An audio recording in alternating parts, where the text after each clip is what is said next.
vous allez centraliser toutes vos ressources le plus accessible possible. Ça vous prend. Hein, en général, c'est pas une très bonne expérience. Vous devez faire en sorte que l'environnement soit très intimidant. Que la personne se dise, ok, là, c'est pas n'importe quelle maison. Ok, salut la résistance, j'espère que vous allez bien. Dans cette vidéo-là, on va voir comment est-ce qu'on fait pour se barricader lorsqu'il y a une épidémie, comme il s'est passé en 2020, mais sur un cran au-dessus, où là, on n'a pas retrouvé le patient zéro, on n'a pas trouvé la chauve-souris, le pangolin qui a déclenché tout ça. Le monde commence à s'éteindre, lentement, mais sûrement, voire même très rapidement, en fonction de l'épidémie. Avant de commencer la vidéo, vous avez dans la description le premier lien, la conférence sur le piégeage humain. Vous pouvez aller la voir, parce qu'il y a beaucoup d'éléments que je vais aborder dans cette vidéo-là, qui seront beaucoup plus détaillés et poussés sur cette vidéo-là. Donc, premièrement, regardez ça, cette vidéo-là que je vous tourne, et ensuite, allez regarder cette vidéo-là. C'est le premier lien qui est dans la description. Donc, comment est-ce qu'on fait pour se protéger de cette situation-là? Vous allez voir qu'on va parler des concepts de piégeage, barricade, dissuasion. Alors, soit vous avez une BAD, vous avez un abri souterrain, vous avez une maison, ou vous êtes en appartement. En appartement, ça va être bien différent. Mais les concepts restent les mêmes. Identifiez dans quelle zone vous êtes. Premièrement, alors deuxième point, vous allez faire en sorte que toutes vos ressources soient centralisées au même endroit. Moi, je prône la diversité. Je dis toujours aux personnes de ne pas avoir uniquement leur stock de bouffe au même endroit. Mais dans un contexte d'épidémie où là, ça commence à être tendu, ça va parler confinement, ça va parler barricade et attendre que potentiellement la situation se calme, pour le coup, on va éviter d'avoir nos ressources qui sont beaucoup trop dispersées. Donc, si jamais vous sentez que ça sent pas bon, là qu'il y a une petite odeur de ça le fait pas, vous allez centraliser toutes vos ressources le plus accessible possible. Imaginons que vous avez votre maison A et que vous avez une dépendance, un jardin, un garage, un atelier, peu importe, une caravane. Vous allez faire en sorte de rassembler toutes ces ressources vers la maison A dans une seule pièce qui sera sécurisée. Ça, on ne va pas en parler dans cette vidéo-là.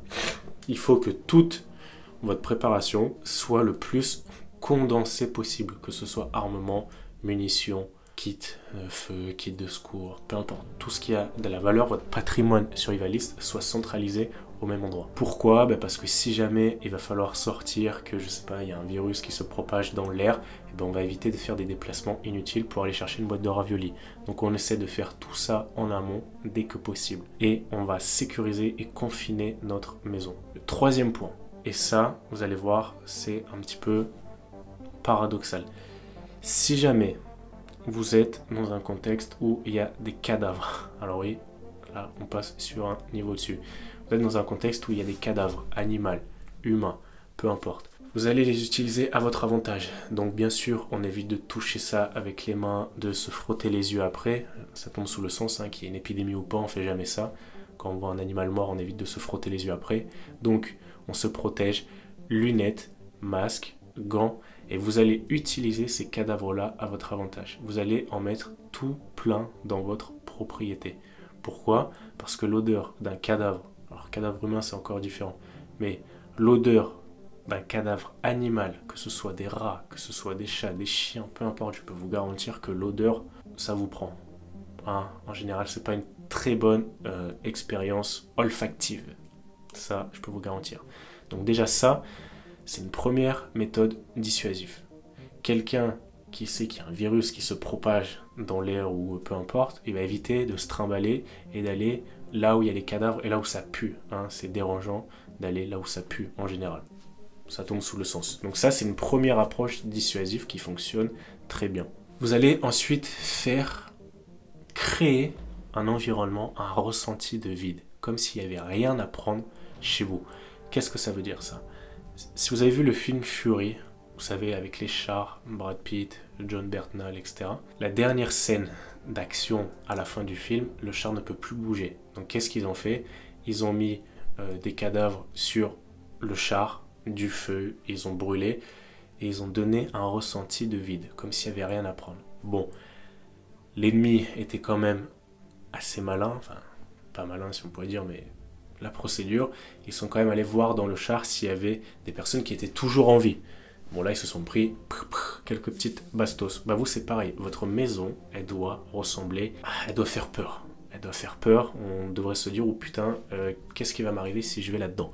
Donc ça passe par l'approche dissuasive des cadavres. Ensuite de mettre du barbelé, des barreaux, bref tout ça c'est un peu plus détaillé dans la conférence. Il faut mettre en place plusieurs mesures dissuasives qui vont freiner l'individu d'aller plus loin. Et surtout en temps de guerre, là, on peut aller se faire plaisir. Je vais vous apprendre des trucs. On peut vraiment se faire plaisir et il n'y a plus aucune règle. Bon, en temps de paix, on ne fait pas ça. Vous devez faire en sorte que l'environnement soit très intimidant.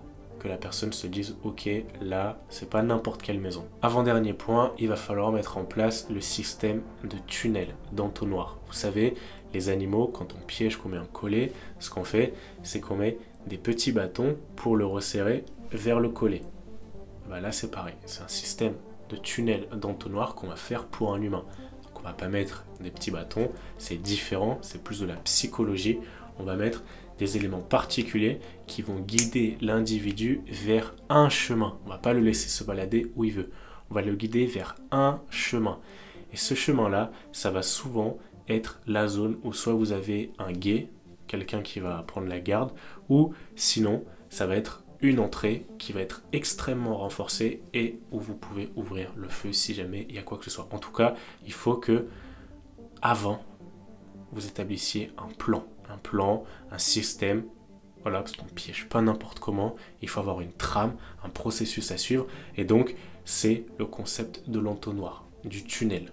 Vous allez guider l'individu étape par étape pour le mener sur un chemin bien défini. Ça peut être le chemin de sortie par exemple, ou ça peut être un chemin où derrière vous aurez la possibilité d'ouvrir le feu ou de faire des sommations, peu importe, ça c'est à vous de voir. Et dernier point, il faut que dans votre maison vous ayez une zone qui est refuge, une zone idéalement qui est blindée mais par laquelle on peut s'échapper. Ça peut être par exemple, vous avez une pièce et vous avez un sous-sol, un tunnel qui peut vous permettre de sortir, ou bien une porte tout simplement, ou bien une fenêtre. Mais il faut que cette zone-là soit très renforcée par l'extérieur. C'est-à-dire s'il y a une porte, il faut que la porte soit blindée, qu'il y ait des systèmes de piégeage que vous pouvez enlever lorsque vous allez sortir, mais que si l'individu lui veut rentrer, derrière, ça se finira mal pour lui. Voilà pour cette vidéo. En tout cas, il faut mettre en place des mesures concrètes. Les choses ne vont pas se faire tout seul. Voilà, donc je peux que vous encourager de mettre en place des systèmes. Attention à ne pas faire des trucs trop dangereux en temps de paix. En temps de guerre, on se lâche, on se fait plaisir. Si vous voulez avoir plus de détails là-dessus, vous allez regarder la conférence. Voilà, et ensuite, à partir de là, vous allez mettre en place vos systèmes et travailler dessus. Parce que c'est un travail qui se fait en amont. C'est pas quelque chose qu'on fait le jour J. Voilà, comme la préparation. On ne se prépare pas, on ne fait pas des stocks. Le jour où tout explose, on le fait en avance. Voilà. Abonnez-vous, likez et je vous dis à très bientôt. Ciao la résistance.